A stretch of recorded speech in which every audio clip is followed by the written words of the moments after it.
Hi everybody, this is Kim with Wild and Woolly, and we are going to talk about paper piecing today.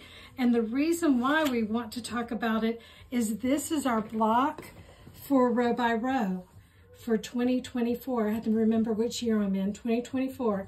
So you will paper piece each individual unit to make it into a block, and you'll do 4 of these because remember a row by row is 9 inches by 36 inches. I have to remember that. And they go on sale in June through August. We don't know. But anyway, so I'm going to show you how to paper piece it. If you've never paper pieced before, it's really easy. And the reason why you paper piece is so that you get all these beautiful points and everything matches back up perfectly. Do you want to tell them what you named it? What do we name it? Oh, strawberries and cream. Strawberries and cream. Isn't it sweet? So row by row, the theme this year is season. And so we have picked summertime strawberries. And this is the center of your strawberry. Yes. And this is for those of you who like really red strawberries or maybe the new white strawberries. Yeah, very nice. It's really sweet. And so we have the kits, we have the patterns, you get everything. The only other thing that you need is your sewing machine, an iron, a pair of scissors, of course the seam ripper just in case, rotary cutter, you don't need 2 of them, and then also add a quarter ruler is really nice to have. The other thing I like to have is a postcard or some kind of cardstock, and you'll see why in just a second. And then of course I have all my strips pre-cut, and the size to cut your strips is in your pattern. But, so let's get started. So our pattern is, well, this is what the pattern looks like. And then I've trimmed one ahead of time on the machine. So I trimmed it kind of close to the 1/4 inch seam allowance. So this includes the seam allowance. You're going to sew on the lines. You're going to start with A1, then A2, A3, A4, A5. That makes sense. So when you first do this, what you're going to do is you're going to take your fabric with your postcard, and I'm going to fold this over. And the reason why I'm doing that is to help me place my first piece, which is basically a triangle. And so I'm just putting this on the wrong side because, again, remember, I'm sewing this on this side. So the wrong side's always going to go next to your paper. And the great thing about this is, see, I can stick this out by 1/4 of an inch. And that's where I know it's going to be covered. If I flip it back over, you can see I have fabric kind of coming out beyond the seam allowance. So that's going to be perfect. If I had my glue stick, that's the one thing I don't have with me today, I would be putting just a dot of glue right there. But instead, I'm going to just kind of pin this in place. Okay. And then I'm going to line up my next piece. My next piece is A2, which is my strawberries.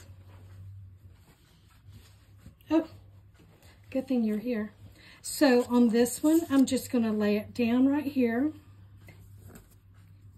Okay. And make sure I have more than enough.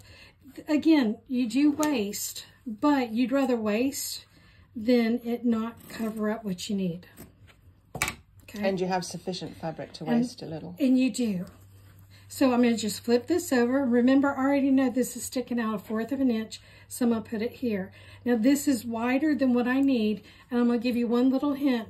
When you're using white fabric or a lighter color fabric versus what's on there, if you let it stick out just a little bit beyond that, if it was a darker fabric, you know how sometimes it can shadow in your seam, but if you put this white fabric just a little bit beyond that dark, it can't shadow on you.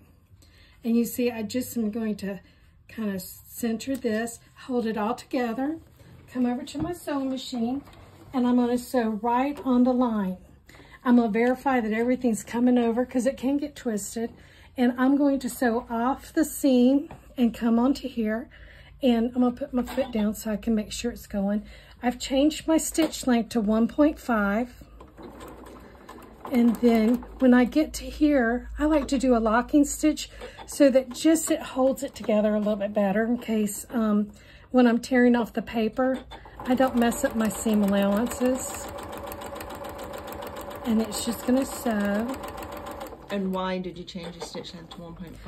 I changed the stitch to 1.5 because you are going to tear the paper off, and it will just help it tear off easily so that you're not, so it will you're not fighting it, and it's not tearing up your fabric.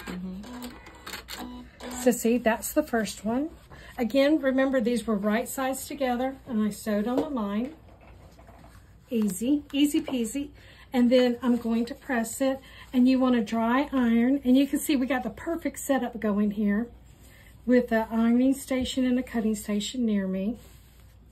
At home, I have a real small, tiny mat, and I just keep it by my machine. So I'm just pressing it nice and flat, and then I'm going to flip it over here on the back.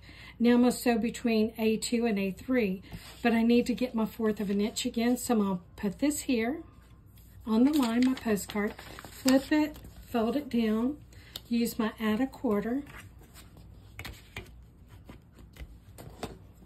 So if you're not familiar with add a 1/4 rulers, they have a 1/4 inch lip here. So it will sit right on the edge and give you a 1/4. And because I have that postcard still in there, it really helps to slide. I don't know if you can see it. It just slide, you just let it go slide and cut it. Now, if you were doing something smaller in your future paper piecing, they also have add a 1/8, so you could have a real tiny seam allowance. So now we've got this piece to do, and the next one is this pretty K-facet. And again, I'm just leaving my, it's just strips, and I'm just going beyond what I need. And just cutting it off. And then I'm going to just put that there. If you wanted to check it, here's an easy way to check it. So if you check it here, fold it back, and you can see I would be sewing there, and you have all of this that you're going to be cutting off. And when we finish this block, I'll tell you how we decided how the width that we cut for each section. In case you get, sometimes you get patterns and they will tell you exactly what to cut. And sometimes they don't. So on those patterns that you're not really sure, and again, I lift up to make sure everything's still matching, because I can't tell you how many times that I have, and I could speed up a little bit. There.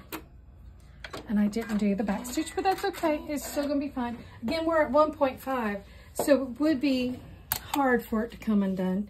Again, I just push it back, and again, I like to finger press first, and then just press again. And then we come back over here. And it can be time consuming, but when you're not, if you've been quilting and you just can't get those perfect points like you've been wanting to get, this is a way to do it. You will waste fabric, but that's why there's more fabric at the shop. And it's worth it because it's so much fun. We've done a lot. We've got a few patterns here. One's the needles, which I love. So see, that's here. Now we're going to take this strip, and this is just a piece that was left over, and I'm going to just lay it here. And again, you can, see if it's going to fit, by matching it up. Because this one's a kind of a weird angle. So see, when I go back, it'll be in there. And that's just a way to, like I said, it's a way for you to test it.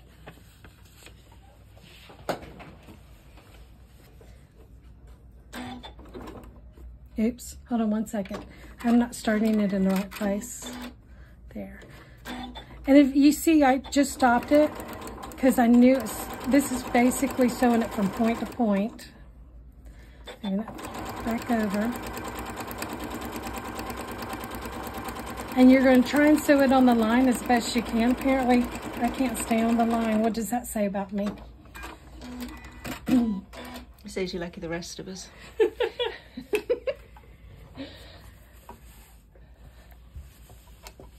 Oops. So Isn't it cute? It looks so like pretty. strawberries and cream. It does. It's I so might pretty. have to go to the grocery store tonight and get some strawberries. I think they're out now. I think Boone House had theirs. They just had their festival last Had week. their festival. I don't want to pick my own strawberries though. No, over that. I've had heard too many scary stories about that. So again, we're just going to pick what we need. I'm going to just lay this out. And then you could also just fold this over this way. And look, you can see it's going to fit. So that's the main thing. If you think, oh, I can't do this because I'm going to, you know, not have enough. And you see I'm just, we should get some new scissors. You know, you're not going to have enough, but you will. You know, you can fold it to see where does it need to go. Check yourself. Yeah. Mm-hmm. Don't just steam ahead and sew it before you check it. Yes. Because you will have to rip it out, and you can rip it out. But if you rip a hole in your paper, and you've already done this much, you can still save it. If you have some washi tape paper, it's made out of paper, and you can sew right through it and it'll rip. Okay, this time I'm gonna try and make sure I do my locking stitch at the point where it starts, and I'm gonna check, make sure everything's going, and then I'm gonna just sew. You can use your you know, regular foot. You could use an open toe foot if that helps you see it better. I think at home I use my open toe foot so I can see it. And you just finish sewing off. Isn't that cute? And so each one of our blocks takes 4 of these little units.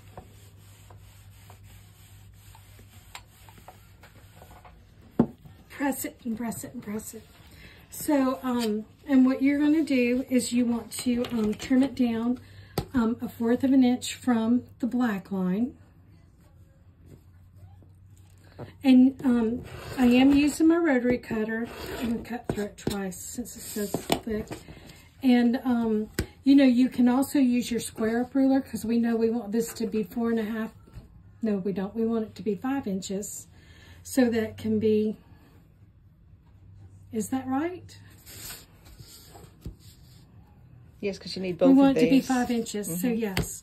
So that it can be, in the end, 4.5 inches finished, and then 9-inch block. And then 9 inches finished. So 9.5 unfinished. So I'm going to just check here and make sure that I am at where I need to be at 5. So I can stretch it. So see, you can be off just a little bit. I'm going to just move up. So when you don't have all your rulers, you can see there's a way to do it.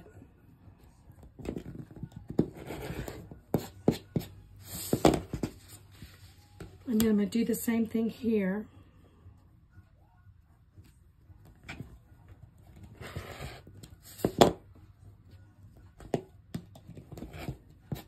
There. And that is one of these units. So once you get 4 done, you just turn them which way you need it. And you would sew these 2 together. Oh, I guess I should have not pressed it nicely.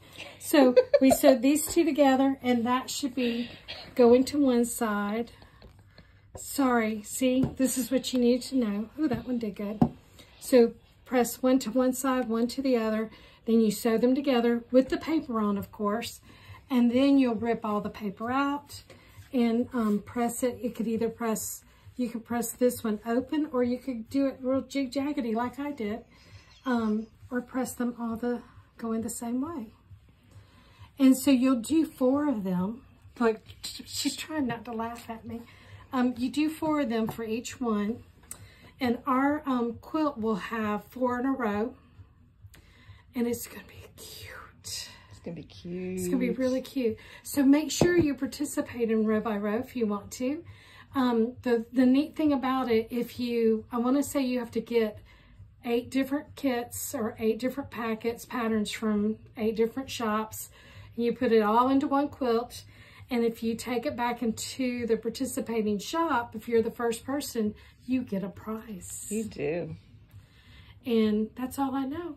If you have any questions, let us know. Put it in the comments and we'll get an answer to you. Thank you very much.